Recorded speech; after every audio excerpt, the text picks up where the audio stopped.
Hello everyone, welcome back to IGNOU exams. आज मैं आपको इग्नू के course BPAS 186 stress and time management की यूनिट 3 करवाऊंगी। देखिए, ये हमारे पास में 3 ब्लॉक्स में इस बुक को डिवाइड किया गया है, जिसमें इन टोटल 10 यूनिट्स आपको दे रखी हैं। और इस बुक के मैं 2 ब्लॉक्स कंप्लीट करवा चुकी हूँ, ब्लॉक 1 और ब्लॉक 3। इनकी कंप्लीट यूनिट्स करवा दी हैं। आज हम इसका सेकंड ब्लॉक स्टार्ट करेंगे और उसकी फर्स्ट यूनिट 3 से मैं आज आपको करवाऊंगी मॉडल्स ऑफ स्ट्रेस। चैनल की प्लेलिस्ट में जाइएगा। BPAS 186 के नाम से मैंने प्लेलिस्ट क्रिएट करी हुई है, जिसमें आपको इस बुक की सारी वीडियोस मिल जाएंगी, जो भी प्रीवियस ईयर के पेपर्स, इंपॉर्टेंट क्वेश्चंस की लिस्ट या जो बुक मैंने अपलोड करी हुई है, वो सब चीज़ें आपको इस चैनल की प्लेलिस्ट में जाके मिल जाएंगी। स्टार्ट करते हैं यूनिट 3 मॉडल्स ऑफ स्ट्रेस। देखिए, चेक योर प्रोग्रेस 1 से स्टार्ट करेंगे आज हम। यहाँ पे चेक योर प्रोग्रेस 1 में 2 क्वेश्चंस आपको दे रखे हैं और एग्ज़ाम पर्सपेक्टिव से दोनों ही बहुत ज़्यादा इम्पॉर्टेंट हैं। फर्स्ट क्वेश्चन है, एक्सप्लेन द फाइट और फ्लाइट रिस्पॉन्स। इसका आंसर आपको मिलेगा पेज नंबर 35 और 36 पर। अगर आपके पास में बुक है तो साइड बाय साइड आप इन पेजेस को अपनी बुक में ओपन कर लीजिए, और अगर आपके पास में बुक नहीं है तो आप यहाँ पे वीडियो को पॉज करके और फिर इस आंसर को कंप्लीट कर सकते हैं। Now question is, explain fight और फ्लाइट रिस्पॉन्स। क्या होता है फाइट और फ्लाइट रिस्पॉन्स? आंसर देखिए, वैसे मेरे पास हिंदी मीडियम के स्टूडेंट्स के लिए मतलब एज सच बुक नहीं है हिंदी में, लेकिन मैं एक्सप्लेन हिंदी में कर रही हूँ, तो अगर आपके एग्ज़ाम में क्वेश्चन आता है तो आप अपने वर्ड्स में इस आंसर को लिख पाएंगे। देखिए, क्वेश्चन नंबर 1 का आंसर आपको मिलेगा पेज नंबर 35। ये यहाँ पे हेडिंग आपको दे रखी है, मॉडल्स ऑफ स्ट्रेस में फाइट और फ्लाइट रिस्पॉन्स। तो इसमें क्या है, पहले ना आपको स्ट्रेस का थोड़ा सा इंट्रोडक्शन देना है। जैसे कि मान लीजिए कोई क्वेश्चन आपके एग्जाम में आता है और उसके बारे में एग्जैक्टली आपको नहीं पता, तो उस क्वेश्चन से रिलेटेड जितनी भी जेन्युइन इन्फॉर्मेशन आपको लगती है आप अपने आंसर में लिखेगा, क्योंकि अनअटेम्प्ट छोड़ने से बेटर है कि आप उसमें कुछ ना कुछ हद तक आप उस क्वेश्चन को अटेम्प्ट करने का ट्राई करें। अब यहाँ पे ये चीज़ स्ट्रेस से ही रिलेटेड है, तो ऑब्वियसली क्योंकि पूरी बुक ही आपकी स्ट्रेस से रिलेटेड है, तो पहले आपको स्ट्रेस का थोड़ा सा इंट्रोडक्शन पता होना चाहिए। होता क्या है, थिंकर्स के नाम डाल दीजिएगा आंसर में, क्योंकि होता है थिंकर्स के नाम से ना थोड़ा पॉजिटिव इम्पैक्ट पड़ता है एग्जामिनर की नज़रों में कि हाँ, बच्चे ने कुछ पढ़ा था, यूं ही आपने चीज़ों को कनेक्ट करके नहीं लिखा था। तो यहाँ पे देखिए, कैनन के अकॉर्डिंग स्ट्रेस क्या है, एक इन्वायरमेंटल डिमांड होती है जो कि एक्सटर्नल होती है, लेकिन कई बार ये हमें इंटरनली भी इफेक्ट डालती है। जैसे कि कोई चीज़ हो, अगर आपको उसका बहुत ज़्यादा स्ट्रेस हो रखा है, कोई भी चीज़ है जिससे आपको स्ट्रेस है, तो उसका इम्पैक्ट आपको अपनी बॉडी पे भी दिखेगा, अपनी एफिशिएंसी पे भी दिखेगा। मतलब कि जहाँ पहले आप काम काफ़ी ज़्यादा कर पाते थे, आउटपुट आप ज़्यादा अच्छा दे पाते थे, वहीं पे आपका जो आउटपुट है ना, उसमें काफ़ी हद तक आपको कमी देखने को मिल जाएगी। तो जो फाइट और फ्लाइट रिस्पॉन्स है ना, वो स्ट्रेस से ही रिगार्डिंग है, मतलब कि स्ट्रेस क्या होता है उसी से रिलेटेड है। इसको कैसे आप एक्सप्लेन करेंगे, यहाँ पे देखिए मैंने इसको अंडरलाइन कर दिया है। कोई भी ना सिचुएशन होती है, जो आपके पास में कोई भी सिचुएशन आती है जिससे आपको स्ट्रेस हो रहा है, तो उस टाइम पे ना आपके पास में 2 सिचुएशंस होती हैं, 2 ऑप्शंस होते हैं। या तो आप उस चीज़ से फाइट करें या फिर आप वहाँ से गायब हो जाए, मतलब कि उस प्रॉब्लम से या तो आप भाग लें या फिर उस प्रॉब्लम को आप फेस करें। यही चीज़ आती है हमारी फाइट और फ्लाइट के अंदर। फाइट द थ्रेट मतलब कि आप वहाँ पे रुके हुए हैं और अपने माइंड को सेट कर लिया है कि जो भी प्रॉब्लम आई है उसको आप फेस करेंगे और उसका इनवैलिड सोल्यूशन निकालेंगे। और एक होता है फ्लाइट रिस्पॉन्स की, जो सिचुएशन थी या जो प्रॉब्लम थी आप उससे भागने का ट्राई कर रहे हैं। जो सेकेंड वाली सिचुएशन है ना, ये बहुत रेयरली सक्सेसफुल होती है। मतलब आप कोई प्रॉब्लम आपके साथ में हो रही है, उसके साथ में आप भागना स्टार्ट करेंगे ना, तो आप जितना भी भागेंगे ना, एक टाइम पे वो सोल्यूशन आपको उसका निकालना ही पड़ेगा। तो इट्स बेटर कि प्रॉब्लम बहुत कॉम्प्लिकेटेड हो, बात बहुत बड़े, उससे पहले ही आप उसको संभाल लें। तो यहाँ पे 2 सिचुएशंस आपको बता रखे हैं, एक हो गया फाइट द थ्रेट और एक हो गया फ्लाइट की, मतलब आप वहाँ से उस सिचुएशन से भाग रहे हैं। नेक्स्ट है, जो इंडिविजुअल है ना, वो एक्सपीरियंस करता है बहुत सारे फिजियोलॉजिकल चेंजेस जब आप फाइट और फ्लाइट मोड में होते हैं, किसी भी सिचुएशन को फेस करने या उससे रन अवे की सिचुएशन के अंदर। तो कुछ फिजियोलॉजिकल चेंजेस हैं जो आपको फील होते हैं, या किसी को देख के आप समझ सकते हैं कि वो स्ट्रेस में है या प्रॉब्लम में है, या जो सिचुएशन है वो उसके लिए अनफेवरेबल है। तो उसके क्या क्या चेंजेस आते हैं, जैसे कि स्वेटिंग होने लग जाए, पसीना आने लग जाए, गला सूखने लग जाता है, जो मसल्स हैं उनमें बहुत ज़्यादा टेंस हो जाए, मतलब आपका जो फेस है ना, उससे पता चल जाए कि आप बहुत ज़्यादा टेंशन में हैं। और कुछ ऐसी और भी सिम्टम्स होते हैं जो फिज़िकली आपको किसी की प्रॉब्लम के टाइम पे या कोई परेशान है किसी चीज़ को लेके, तो वो चीज़ें आपको दिख जाती हैं। ये तो फिजियोलॉजिकल थे जो बाहर से आपको एक्सटर्नल वे में दिखे। कुछ हमारे इंटरनल चेंजेस भी होते हैं, जैसे कि ब्लड प्रेशर बढ़ जाना, पल्स रेट जो होती है वो बढ़ जाती है, हार्ट बीट बहुत फास्ट हो जाती है। तो ये चीज़ें आपको दिखती तो है, लेकिन ये आपके ऑर्गन से रिलेट करती हैं। इसके अलावा आंखें बहुत बड़ी हो जाना, आप किसी सिचुएशन को लेके बहुत टेंस में हैं, तो ये सब सिचुएशंस आपको यहाँ पे देखने को मिलती हैं। इससे आप अपने आंसर को कंप्लीट कर सकते हैं।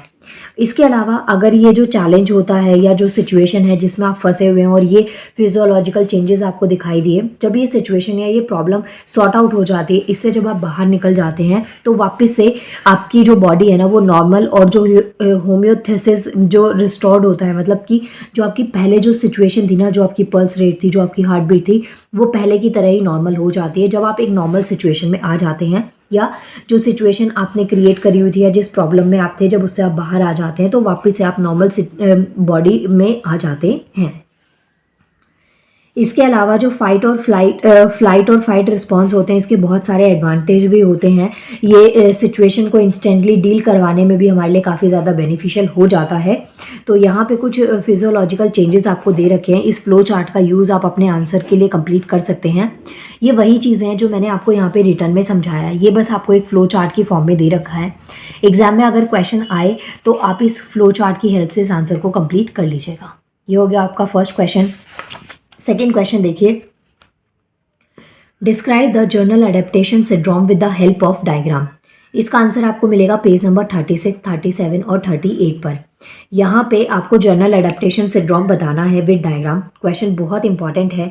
जो ये है फाइट और फ्लाइट, ये शॉर्ट नोट में आ जाता है, लेकिन ये क्वेश्चन आपके बड़े वेटेज में, अच्छी वेटेज में आने के चांसेस होते हैं। 3 पेज पे इसका आंसर आपको मिलेगा। पहले देखिए, ये जो है ना आपका जर्नल एडेप्टेशन सिंड्रोम, इसको यूजुअली 3 स्टेजेस में डिवाइड किया गया है। फर्स्ट स्टेज 1, दूसरा स्टेज 2 और थर्ड वन इज स्टेज 3। तो ये जो जर्नल एडेप्टेशन सिंड्रोम है इसे GAS भी बोला जाता है। एग्जाम में आपसे फुल फॉर्म ना देके ऐसे दे दिया जाए तो भी आपको इसको आइडेंटिफाई करना आना चाहिए, मतलब कि इसकी फुल फॉर्म आपको पता होनी चाहिए। तो जो फर्स्ट स्टेज होता है ना वो होता है हमारा अलार्म रिएक्शन, जो कि जैसे आपके पास ना फाइट और फ्लाइट रिस्पॉन्स होता है, लाइक कि आप सिचुएशन से भाग सकते हैं या उसको फेस कर सकते हैं, तो ये चॉइस होती है आपके पास में। ऐसे ये जो स्टेज होता है ना फर्स्ट स्टेज, जिसको हम अलार्म रिएक्शन कहते हैं, ये हमारा फाइट और जो फ्लाइट रिस्पॉन्स होता है उससे काफ़ी हद तक सिमिलर होता है। और इस स्टेज में भी जो हमारा ऑटोनॉमिक नर्वस सिस्टम होता है या जो हमारा एंडोसाइन सिस्टम होता है वो भी एक्टिवेट हो जाता है। जैसे कि मैंने आपको कुछ फिजियोलॉजिकल चेंजेस बताए थे, लाइक आपको स्वेटिंग हो रही है, गला सूख रहा है, तो ऐसी जो चीज़ें होती है ना, ये उस टाइम पे स्टेज 1 में, जिसको हम अलार्म रिएक्शन कहते हैं, ये उस टाइम पे एक्टिवेट हो जाता है। वीडियो पॉज करिएगा और उसके बाद आप यहाँ से इसको देख सकते हैं। सेकेंड आता है हमारा स्टेज 2, जिसे हम रेजिस्टेंस कहते हैं। और ये जो होता है ना अडेप्टेशन, ये बहुत इंपॉर्टेंट होता है। जैसे कि आप नॉर्मल सिचुएशन में आते हैं, जो मैंने आपको फर्स्ट यहाँ पे बताया था फाइट और फ्लाइट, इसी से ये तीनों स्टेजेस आपके रिलेट करते हैं। तो इसमें इतना ज़्यादा टफ नहीं है, लेकिन आपको समझ में आएगा जब जब आप इसको रीड करेंगे। और ये जो हमारा सेकेंड स्टेज होता है जिसको हम रेजिस्टेंस कहते हैं, इस स्टेज में बहुत ज़्यादा जो एनर्जी होती है उसकी रिक्वायरमेंट होती है। कुछ नॉन एसेंशियल फंक्शंस होते हैं, जो डाइजेशन, इम्यून सिस्टम या जो हमारा रिप्रोडक्टिव सिस्टम होता है ना, उसको उस टाइम पे एनर्जी नहीं मिलती, या बहुत ज़्यादा ओवर आपको स्ट्रेस हो जाता है ना, तो इसका इम्पैक्ट आपको आपकी पल्स रेट पे, आपका जो ब्लड प्रेशर है या जो आपकी ब्रीदिंग है बहुत फास्ट हो रखी होती है, तो उनमें आपको देखने को मिल जाता है। इस वजह से इस स्टेज में हमें एनर्जी की रिक्वायरमेंट बहुत ज़्यादा होती है। और ये जो सेकंड स्टेज है, ये एक स्ट्रेस बहुत ज़्यादा एक्सपीरियंस किया जाने वाला, प्लस एक डिफेंस मैकेनिज्म जहाँ पे इनएक्टिव होता है, तो वो इस सिचुएशन में आता है। तो इसके अंदर आप ये जो स्टेज जब आता है ना किसी की बॉडी में, तो डिपेंड करता है कि जो सिचुएशन थी वो कैसी थी, कितने तरीके, किस लेवल पे आपको स्ट्रेस इस आपके माइंड पे इम्पैक्ट डाल रहा है, तो ये सब चीज़ें आपकी सेकेंड स्टेज में आती हैं। थर्ड स्टेज, और जिसको हम लास्ट स्टेज भी कहते हैं, इसे हम एग्जॉशन कहते हैं। और यहाँ पे जो हमारा अडेप्टिव मैकेनिज्म होता है वो क्या करता है, कोलैप्स करता है। कोलैप्स का मतलब होता है आपस में टकरा जाना। इसके अंदर जो हमारे फिजियोलॉजिकल रिसोर्सेज होते हैं ना, उसमें काफ़ी हद तक कमी आ जाती है। और जब एक कोई भी इंडिविजुअल स्ट्रेस को बहुत लंबे टाइम पीरियड तक फेस करता रहता है ना, तो ये उस सिचुएशन में आपको देखने को मिलता है। अब जब स्ट्रेस है तो इसका जो नेगेटिव इम्पैक्ट होता है वो फिज़िकल हेल्थ पे और जो इंडिविजुअल का जो इलनेस होती है, जैसे कई बार आप बहुत ही सीरियस बीमारी से घिर जाते हैं, बहुत ही सीरियस बीमारी इशू, हेल्थ रिलेटेड इशू आपको हो जाता है, तो वो थर्ड स्टेज की वजह से ही होता है, जिसे हम एग्जॉशन कहते हैं। तो यहाँ पे हमारे पास में ना ये जो जर्नल अडेप्टेशन सिंड्रोम है, इसके अंदर 3 स्टेजेस आते हैं, जिसको आपको 3 पार्ट्स में डिवाइड करना है। स्टेज 1 मेन हेडिंग याद रखिएगा ताकि आप आंसर को रिलेट करके लिख पाएँ। स्टेज 2 और स्टेज 3, तो ये चीज़ें आपको यहाँ पे लिखनी है। यहाँ पे कुछ आपको एग्जाम्पल भी दे रखे हैं, आप चाहें तो इसको पढ़ लीजिएगा, वरना आप इतना भी पढ़ेंगे ना तो आपके लिए लिमिटेड है। इसके अलावा देखिए यहाँ पे स्टेजेस आपको दे रखे हैं जनरल अडेप्टेशन सिंड्रोम के, एक फ्लो चार्ट की फॉर्म में दे रखा है, तो इसको डेफिनेटली अपने आंसर में यूज़ करिएगा। फर्स्ट है अलार्म रिएक्शन, दूसरा रेजिस्टेंस और तीसरा एग्जॉशन। तो तीनों स्टेजेस को थोड़ा थोड़ा आप पॉइंट्स में एक्सप्लेन करिएगा और आपका आंसर हो जाएगा कंप्लीट। नाउ ये देखिए, ये चेक योर प्रोग्रेस 1 आपकी कंप्लीट हो गई है। इसके बाद में नेक्स्ट पार्ट में हम इसका चेक योर प्रोग्रेस 2 करेंगे, जिसमें आपको 2 क्वेश्चंस दे रखे हैं। अभी मैं करवा देती हूँ, इवन बात पे क्या छोड़ना, अभी करवा देती हूँ मैं ये आपको भी। देखिए चेक योर प्रोग्रेस 2 का फर्स्ट क्वेश्चन क्या है, discuss the cognitive appraisal model. Page number 38 और 39 पे आपको इसका आंसर मिलेगा। कॉग्निटिव अप्रेजल मॉडल, ये रहा हमारा मॉडल। इस पेज से, ये पेज नंबर 38 है, बुक है तो उसमें आप यहाँ पे निकाल सकते हैं बुक से। जो ये कॉग्निटिव अप्रेजल मॉडल है, ये किन्होंने दिया था, आपको थिंकर का नाम थोड़ा सा ध्यान में रखना है, क्योंकि जो मॉडल्स है ना वो आपके एग्जाम में आ जाते हैं। अब इसके अकॉर्डिंग क्या है कि कोई भी जो सिचुएशन है या जो इवेंट है ना, वो आपको डिफाइन करना है कि स्ट्रेसफुल है या नहीं है। ज़रूरी नहीं होता कि हर बार जो चीज़ आप सोचें वो आपके लिए स्ट्रेसफुल हो। जैसे कि कुछ जो टॉपर स्टूडेंट्स होते हैं ना, एग्जाम्पल से समझा रही हूँ, लाइक कोई टॉपर स्टूडेंट है, उस इंसान के लिए ना 100 में से 90 भी एक स्ट्रेस का रीज़न हो सकता है, लेकिन ऑन एन एवरेज जो स्टूडेंट होते हैं उनके लिए 100 में से 35 पे भी वो पार्टी कर रहे होते हैं। तो ये चीज़ डिपेंड करती है, ये इस मॉडल में यही चीज़ समझाई गई थी कि ये चीज़ आप एक इंडिविजुअल डिफाइन करता है कि वो चीज़ स्ट्रेस होना चाहिए उससे या नहीं होना चाहिए। तो यहाँ पे जो स्ट्रेस की डेफिनेशन है ना, वो सबके लिए अलग अलग पैरामीटर्स पे सेट करी गई है। तो एक नॉर्मल जो सिचुएशन होती है कि जिसमें आपको स्ट्रेस हो, ये वो वाले सिचुएशन बिल्कुल भी नहीं है। जैसे कि आप कहीं जा रहे हैं, आपके सामने से कोई ऐसा व्हीकल आ रहा है या कोई एक्सीडेंट केस है, तो वो एक कैजुअलिटीज़ है। कैजुअलिटीज़ का मतलब एक नॉर्मल बिहेवियर है जिसमें आपको स्ट्रेस फील हो सकता है, आप परेशान हो सकते हैं, ऑटोमेटिक है ये चीज़। लेकिन कुछ ऐसी सिचुएशन होती है जहाँ पे हो सकता है कि आप उस चीज़ को स्ट्रेसफुल सिचुएशन में ले, और हो सकता है कि कोई जो सेकंड वन है वो उसको स्ट्रेसफुल सिचुएशन में ना ले। तो ये आंसर आपको कॉग्निटिव अप्रेजल मॉडल में लिखना है। जैसे कि आप में से बहुत सारे जो स्टूडेंट्स हैं ना, उन सब के अभी जून में ही एग्ज़ाम होंगे, तो आप में से बहुत सारे ऐसे स्टूडेंट्स हैं जो अभी से पढ़ना स्टार्ट कर चुके हैं। मतलब आप में से बहुत से ऐसे स्टूडेंट्स भी होंगे जिनको काफ़ी स्ट्रेस हो रहा होगा, टेंशन हो रही होगी कि सिलेबस कैसे कंप्लीट होगा। लेकिन ट्रस्ट में कुछ ऐसे भी स्टूडेंट्स होंगे जो एग्ज़ाम से 2 दिन पहले, जब डेट शीट आ जाएगी, एडमिट कार्ड आ जाएगा, उसके बाद भी पढ़ना स्टार्ट करेंगे। तो यहाँ पे डिपेंड करता है कि जो सिचुएशन है या जो इवेंट है ना, वो स्ट्रेसफुल है या नहीं है। तो ये एक इंडिविजुअल के ऊपर डिपेंड करता है। इसके अंदर ये जो कॉग्निटिव अप्रेजल है, इसमें आप इस आंसर को यहाँ पे लिखेंगे कि कोई भी स्ट्रेसफुल सिचुएशन किसी ने फेस करी, और वो प्राइमरी अप्रेजल हो सकता है, सेकेंडरी, मतलब जो स्ट्रेस है ना उसका अलग अलग लेवल हो सकता है। प्राइमरी अप्रेजल की बात अगर हम करें तो इसमें जो नेगेटिव इफेक्ट पड़ता है स्ट्रेस का, वो फिजिकल और फिजियोलॉजिकल एस्पेक्ट्स होते हैं इंडिविजुअल के। वहीं पे जो सेकेंडरी अप्रेजल होता है, इसमें स्ट्रेसफुल सिचुएशन जो होती है वो अफेक्ट करती है आपके कहीं ना कहीं इंटरनल सेंस पे। जैसे कि आप परेशान है, आपके फेस एक्सप्रेशन से दिख रहा है, कई बार आपकी हार्ट बीट बढ़ जाती है, कई बार वो स्टेज जो है स्ट्रेस का लेवल इतना ज़्यादा बढ़ जाता है कि आपको एक सीरियस इलनेस हो जाती है। तो ये आपके प्राइमरी और सेकेंडरी अप्रेजल्स में आप इसको डिवाइड कर सकते हैं। यहाँ पे देखिए, फर्स्ट है प्राइमरी अप्रेजल और सेकंड अप्रेजल, यहाँ पे आपको दे रखा है। तो यहाँ पे एक चीज़ आप देखेंगे, हर एक डायग्राम में ऐसे जो क्वेश्चंस आए हुए हैं ना, हर एक क्वेश्चन के लिए आपको एक फ्लो चार्ट दे रखा है, जो आपके लिए बहुत इंपॉर्टेंट है। आपके एग्जाम में फ्लो चार्ट, आपके जो आंसर में आप लिखेंगे ना ऐसे स्टेटमेंट में, उससे कहीं ज़्यादा आपका ये फ्लो चार्ट बोल जाएगा और आपको अच्छे मार्क्स भी स्कोर करवाएगा। इसलिए ये जो फ्लो चार्ट इस यूनिट में आपको दे रखे हैं 4 to 5 हैं, इनको अच्छे से लिख लिख के प्रैक्टिस करिए आपके एग्जाम से पहले। अब देखिए सेकंड क्वेश्चन है हमारे पास, क्या है, highlight main assumptions of person environment fit model of stress. तो आपको इसके मेन असेप्शंस लिखने हैं person environment fit model of stress के। पेज नंबर 39 पे आपको इसका आंसर मिलेगा। चलिए देखते हैं। ये रहा हमारा पर्सन एनवायरनमेंट फिट मॉडल। तो इसमें क्या चीज़ आपको बता रखी है कि जो मेन अजप्शन होता है ना इस मॉडल का, पहली चीज़ तो ये किन्होंने दिया, ये फ्रेंच के थे हैरिसन और कैप्लन, इन्होंने 1982 में ये मॉडल दिया। ये आपको पता होना बहुत ज़रूरी है। मॉडल्स हैं तो आपको उनके स्कॉलर थिंकर्स का नाम डेफिनेटली पता होना चाहिए कि ये मॉडल किसके थ्रू दिया गया था। अब ये इसके जो मेन अजप्शन थे इस मॉडल के, उसमें ये था कि जो individual differences exist with regard to its needs and ability. हर किसी की जो एग्जिस्टेंस होती है ना वो नीड्स और एबिलिटीज़ के अकॉर्डिंग होती है। जैसे कि हो सकता है आप में कोई और टैलेंट हो, आपके नेबर में कोई और टैलेंट हो, आपकी फैमिली में आपके जो कलीग्स हैं या जो आपके सिबलिंग्स हैं उनमें कुछ अलग टैलेंट हो। तो ये होती है हमारी एबिलिटीज़ कि आप कोई चीज़ को कैसे टैकल करते हैं।